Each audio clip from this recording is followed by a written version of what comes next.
Dear students, video 2 is the continuation of video 1.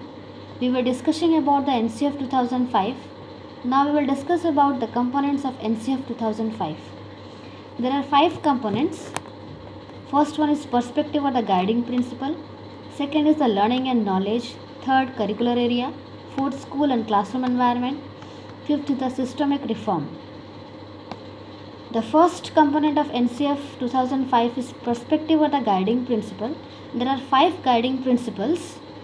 We will discuss this 5 guiding principle in my next video. So first we'll discuss about the learning and knowledge. According to NCF 2005, learning should be in such a way in which student should develop physically, mentally, emotionally, socially, morally. The curriculum should focus on the holistic development of the student. ପିଲାଟିର ଯେପରି ସର୍ବାଙ୍ଗୀନ ବିକାଶ ହେବ ତା ବାବଦରେ NCF 2005 କହିଛି. It focus on constructive learning. Constructive learning has to be the part of curriculum. The child with the help of teacher, with the help of different activities could construct his own knowledge. ପିଲାଟି ନିଜେ ଶିକ୍ଷକଙ୍କର ସହାୟତାରେ और different activities जहाँ सब school रे होची ता द्वारा सी ता निजर ज्ञानर गठन करिवो. And NCF 2005 also focus on knowledge. Don't misunderstand information as knowledge. According to NCF 2005, if a student is supplied with some information, it doesn't mean that he will acquire or construct his own knowledge. For example, जड़े शिक्षक जदि पिलाटी को किसी information दौची ता माने नुहे कि से पिलाटी ता निजर ज्ञानर गठन करि पारुछि. That is not knowledge. We cannot say that knowledge construction has taken place.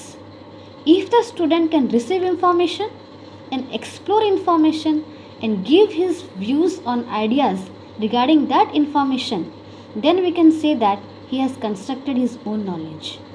Every child is the creator of his own knowledge. So we should create such situation so that the child will create his own knowledge.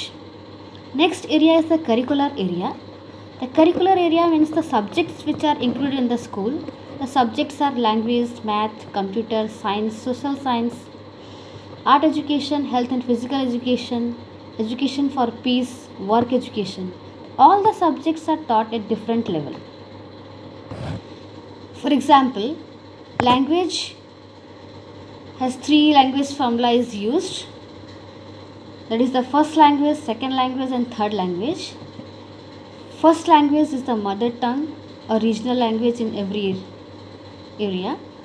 Second language, in Hindi speaking state, second language will be English or any modern Indian language. In non-Hindi speaking states, second language will be Hindi or English. Third language in Hindi speaking states will be English. In non-Hindi speaking states, third language will be English or any modern Indian language. Then the school and the classroom environment. The infrastructure of the school will be there. School must have its own building. All the materials should be there in the school for the teaching learning process. The school must involve parents and community. The school should have library, laboratory, ICT lab, and all the reference books are also should be there in the school. According to NCF 2005, performance is not everything. For example, if a child has secured 90%, that doesn't mean he is good. Every child has some inner potential and some exceptional talents. So those potential and talents should be discovered by the teacher. A student who is securing 90% means it doesn't mean that he will secure 90% every time and he will secure good mark in all the examination. He will be good and perform well in all the activities. So we cannot say that he is good. So according to NCF 2005, performance is not everything. The next is the systemic reforms.